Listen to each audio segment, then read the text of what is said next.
कक्षा 6-7 हिंदी कार्य पुस्तिका कार्य पत्रक 15 गद्यांश व पद्यांश को पढ़कर समझ के साथ उत्तर दे पाएंगे। ठीक है, निष्कर्ष निकालना सीखेंगे। निष्कर्ष किसी बात का सार निकालना सीखेंगे। तो पहले देखो, मैं पूरा पद पढ़ रहा हूँ। सांबा नगर में एक बुद्धिमान व्यक्ति रहता था, उसका नाम श्याम सुंदर था। उसी नगर में एक शरारती बंदर रहता था, वह नगर के लोगों को तंग करता था। कभी उसका कोई सामान ले जाता तो कभी बर्तन, कभी खाना, कभी कपड़े। सभी लोग उससे परेशान हो गए थे। किससे परेशान हो गए थे? बंदर से। एक दिन श्याम सुंदर ने बंदर को लालच देकर पकड़ लिया और जंगल में छोड़ आया। उसके बाद सभी आराम से रहने लगे। अब उत्तर देना है। ऊपर दी गई जानकारी को पढ़कर प्रश्नों के उत्तर दीजिए। नगर में एक बंदर रहता था, सांबा। सांबा नगर में। कौन से नगर में? तो पहला आएगा रिक्तार में। ठीक है, भर लेना ऊपर। फिर है सभी से परेशान थे। किससे? गाय से, चूहे से? हाँ, बंदर से। ये भरना है यहाँ। ठीक है। फिर दूसरा देखो, नीचे दिए गए शब्दों में से उचित शब्दों का प्रयोग करके रिक्त स्थान भरना है। ये ब्रैकेट में लिखेगा ना, आम, अंगूर, ठंडी, तप, निशान, शान। इनमें से कोई छांट कर बढ़िया सा भरना है। देखो इधर, सामने की बेल में लगे हैं क्या? हाँ, अंगूर। अब मुझे ये बताओ, आम क्यों नहीं आता आएगा यहाँ? हाँ, आम पेड़ पर लगते हैं, बेल पर तो अंगूर लगते हैं। अंगूरों की बेल होती है, अंगूरों का पेड़ नहीं होता। ठीक है। धरती तवे की तरह ठंडी रही है या तप रही है? हाँ, तवे की तरह तो तप रही है। वेरी गुड, तप रही है। फिर अगला है, सभी डिब्बों पर एक जैसा है। हाँ, एक जैसा निशान है। एक जैसा, हाँ, पहला आएगा इसमें निशान। ठीक है। फिर लोमड़ी जानवर है, चतुर। लोमड़ी क्या है? हाँ। फिर है, बुद्धिमान व्यक्ति का क्या नाम था? क्या नाम था? श्याम सुंदर। क्या नाम था? श्याम सुंदर। ऊपर के पैराग्राफ में पढ़ा था ना अभी अपने, श्याम सुंदर है ना।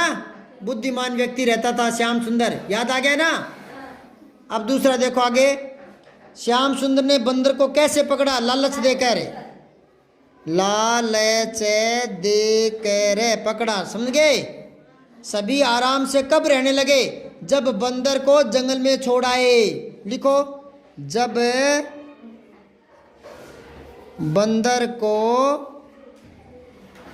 जंगल में छोड़ आए। ठीक है। अब पेज पलटो। आकलन 1, पहला प्रश्न, दिए गए शब्दों के 3-3 पर्यायवाची लिखने हैं। पर्यायवाची जानते हो क्या?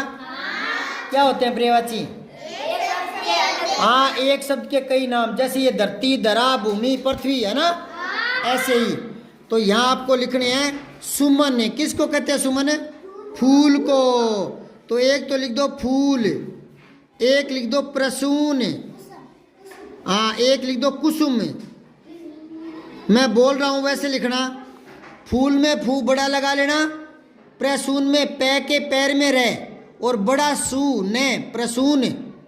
और फिर कुसुम में दोनों मात्राएं छोटी आ जाएगी, छोटा कू, छोटा सू और मैं।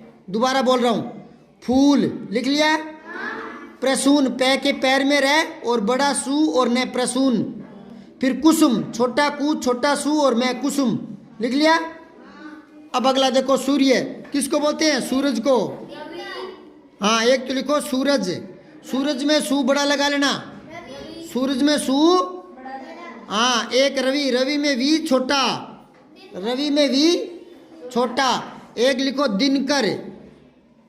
सूर्य दिन करता है ना, है ना, तो दिनकर। और रात को बोलते हैं निशा, तो निशा कर। चांद को बोलते हैं निशा कर। किसको बोलते हैं? चांद को। निशा रात्रि होता है ना, निशा रात्रि। तो निशा कर तो चांद हो गया, और दिन कर सूरज हो गया। अब बताओ, दिनकर क्या होता है? और निशा कर चांद। निशा कर, निशा करने वाला है ना, या निशा में चरने वाला, ठीक है ना, निशा में उगने वाला। अब दिन का पर्यायवाची लिखना है। दिन का एक तो लिखो दिवस, छोटी दी वैसे दिवस। एक लिख दो वार, वासर, वासर वासर। एक दीवा भी होता है, छोटी दी और वाह दीवा, वासर। से बोल रहा हूँ ना, से स्कूल वाला, ठीक है। फिर पेड़ का लिखना है। एक तो लिखो वृक्ष, एक लिखो साखी। सा है ना पहले वाला से लिखना है, जिसको अपने बोलते हैं ना दुए वाला से, यानी शलगम वाला, साखी, ठीक है ना। शाखा, पेड़ की शाखाएं होती है ना, शाखाएं, तो साखी बोल देते हैं पेड़ को।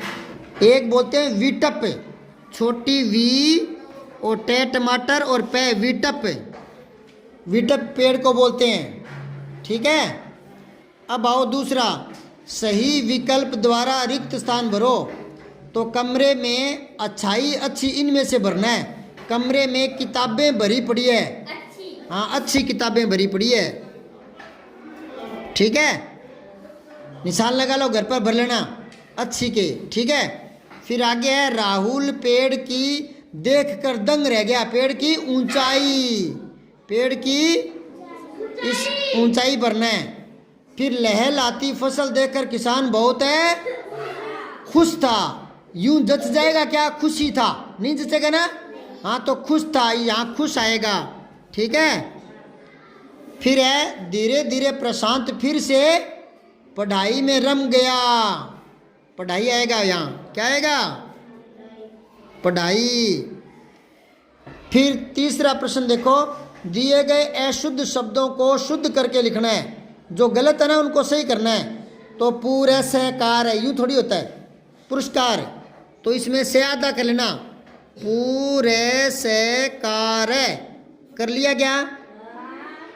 अब खे देखो, कवियित्री नहीं होता, कब होता है, कब, के वे, फिर आगे यित्री लगा दो, वैसा का वैसा ही, कवियित्री, समझ गए क्या। कवियित्री कौन होता है बेटा, कवियित्री जो कविता लिखती है, और जो कविता लिखता है वो कवि, कविता लिखने वाला और लिखने वाली कवियित्री, कवियित्री।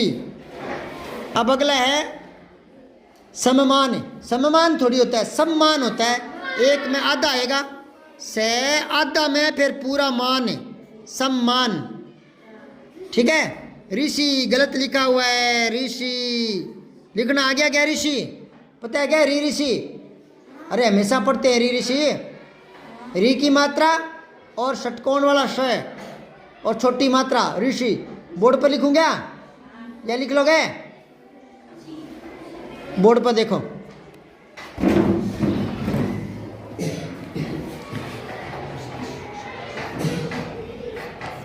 ये री और ये शी, समझ गए। हाँ अब और देखो, परीक्षा में री बड़ा आएगा, परीक्षा में री क्या आएगा, हाँ कई बच्चे लिखते हैं मैं परीक्षा दे रहा हूँ और री छोटी लगा देते हैं, तो छोटी री वाला परीक्षा इसका मतलब होता है किचड़, फिर उसका अर्थ क्या निकले, मैं किचड़ दे रहा हूँ। परीक्षा जो बड़ी री होती है ना परीक्षा, वो तो परीक्षा होती है अपने जो पेपर देते हैं ना, और छोटी री कर दी तो उसका मतलब होता है किचड़। तो वो कह रहे हैं मैं परीक्षा दे रहा हूँ, री छोटी लगा दी तो क्या हो जाएगा, मैं किचड़ दे रहा हूँ, गोबर दे रहा हूँ। तो परीक्षा में री बड़ी आएगी, क्या आएगा, हाँ। तबीयत में मात्रा बड़ी करो, ते बड़ी भी ये ते तबीयत। अब आगे देखो चौथा, दिए गए वाक्यों को सही क्रम में लिखना है, ठीक है। इसमें क्या है, थोड़ा पदों को आगे पीछे कर दिया। चंद्र होशियार है पढ़ने में, तो क्या करोगे, हाँ लिखो चंद्र पढ़ने में होशियार है, होशियार है, होश नहीं होता होशियार, ठीक है ना, छोटी सी आएगा। फिर आएगा मोहित कल अलवर से। हाँ, मोहित कल अलवर से आएगा। मोहित कल अलवर से आएगा, ये होगा। ठीक है ना। अब अच्छे नंबर विशाल ने परीक्षा में प्राप्त किए। अच्छे नंबर विशाल ने परीक्षा में प्राप्त किए, क्या होगा इसका? विशाल ने परीक्षा में अच्छे नंबर प्राप्त किए। लिखो, विशाल ने परीक्षा में अच्छे नंबर प्राप्त किए। अच्छा, अब देखो, अंकिता है खुश मिजाज। अंकिता खुश मिजाज है बाद में ले आओ। अंकिता खुश मिजाज मतलब अच्छे स्वभाव की, खुश रहने वाली, खुश मिजाज है। ठीक है। अब आओ पांचवा, निम्नलिखित शब्दों का अर्थ लिखना आपको। प्रेरक, प्रेरणा देने वाला, प्रेरणा देने वाला। गणितज्ञ, गणित का जानकार, गणित का जानकार। महत्वपूर्ण, बहुत जरूरी, काम नहीं, सीधे बहुत जरूरी।